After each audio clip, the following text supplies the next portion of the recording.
ನಾವು ಇವತ್ತಿನವರಿಗೆ ಕೊಡ್ಲಿಲ್ಲ.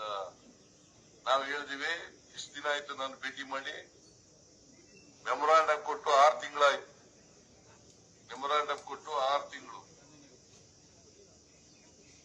5 ತಿಂಗಳಾಯ್ತು. ಇವರು ಬಂದು ರಿಪೋರ್ಟ್ ಕೊಟ್ಟು, ಸೆಂಟ್ರಲ್ ಟೀಮ್ ರಿಪೋರ್ಟ್ ಕೊಟ್ಟು 5 ತಿಂಗಳಾಯ್ತು.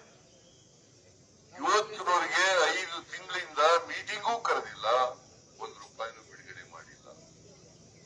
ನಾನು ಹೇಳ್ತೀನಿ ಅಮಿತ್ ಶಾ ಅವರಿಗೆ, ಯಾಕೆ ಸುಳ್ಳು ಹೇಳ್ತೀರಿ, ಜನಗಳಿಗೆ ಸುಳ್ಳು ಮಾಹಿತಿ ಕೊಡ್ತೀರಿ? ಒಂದೇ ವೇಳಕ್ಕೆ ಬನ್ನಿ, ನಾವು ಸುಳ್ಳು ಹೇಳ್ತಾ ಇದ್ದೇವೆ, ನೀವು ಸುಳ್ಳು ಹೇಳ್ತಾ ಇದ್ದೀರ, ಚರ್ಚೆ ಆಗಲಿ. ಅದಕ್ಕೆ ಬರಕ್ಕೆ ದಮ್ಮಿಲ್ಲ ಅವರಿಗೆ, ಅದಕ್ಕೆ ಬರಕ್ಕೆ ದಮ್ಮಿಲ್ಲ.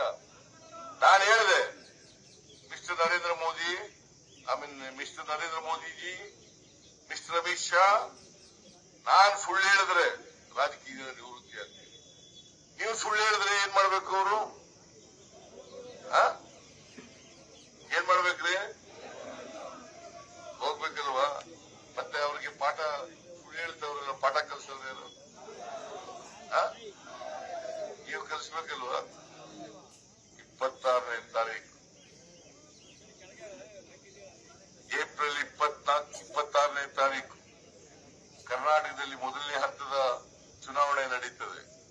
ಆ ಚುನಾವಣೆಯಲ್ಲಿ ನಮ್ಮ ಪಕ್ಷದ ವತಿಯಿಂದ ಮೈಸೂರು ಮತ್ತು ಕೊಡಗು ಲೋಕಸಭಾ ಕ್ಷೇತ್ರದ ಅಭ್ಯರ್ಥಿಯಾಗಿ ಲಕ್ಷ್ಮಣ್ ಅವರನ್ನು ನಿಲ್ಲಿಸಿದ್ದಾರೆ.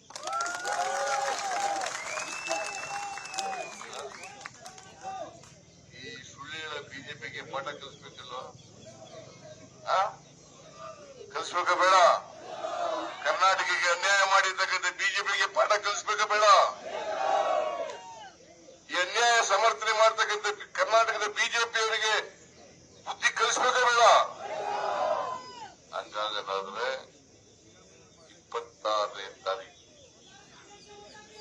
ಎಲ್ಲರೂ ಕೂಡ ಮನೆ ಮನೆಗೆ ಹೋಗಿ ಹೇಳಬೇಕು. ನೀವೆಲ್ಲ ನಿಮ್ಮ ಊರುಗಳಲ್ಲಿ, ನಿಮ್ಮ ಬೀದಿಗಳಲ್ಲಿ, ನಿಮ್ಮ ವಾರ್ಡ್ಗಳಲ್ಲಿ ಹೋಗಿ ಲಕ್ಷ್ಮಣ್ಗೆ ಓಟ್ ಕೊಡಿ. ಈ ಸಾರಿ ಕಾಂಗ್ರೆಸ್ಗೆ ಓಟ್ ಹಾಕಿ, ಹಸ್ತದ ಗುರುತಿನ ಮುಂದೆ ಬಟನ್ ಒತ್ತಿ, ಹಸ್ತದ ಗುರುತಿನ ಮುಂದೆ ಬಟನ್ ಒತ್ತಿ.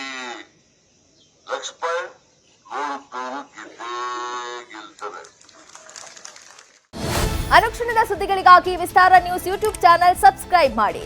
ಹೊಸ ಸುದ್ದಿಗಳ ನೋಟಿಫಿಕೇಶನ್ಗಾಗಿ ಬೆಲ್ ಐಕಾನ್ ಕ್ಲಿಕ್ ಮಾಡಿ. ಲೇಟೆಸ್ಟ್ ಅಪ್ಡೇಟ್ಸ್ಗಾಗಿ www.vistaranews.com ವೆಬ್ಸೈಟ್ಗೆ ವಿಸಿಟ್ ಮಾಡಿ. ಅಂಗೈಯಲ್ಲೇ ಜಗತ್ತಿನ ಸುದ್ದಿ ತಿಳಿಯಲು ವಿಸ್ತಾರ ನ್ಯೂಸ್ ಕನ್ನಡ ಆಪ್ ಡೌನ್ಲೋಡ್ ಮಾಡಿ.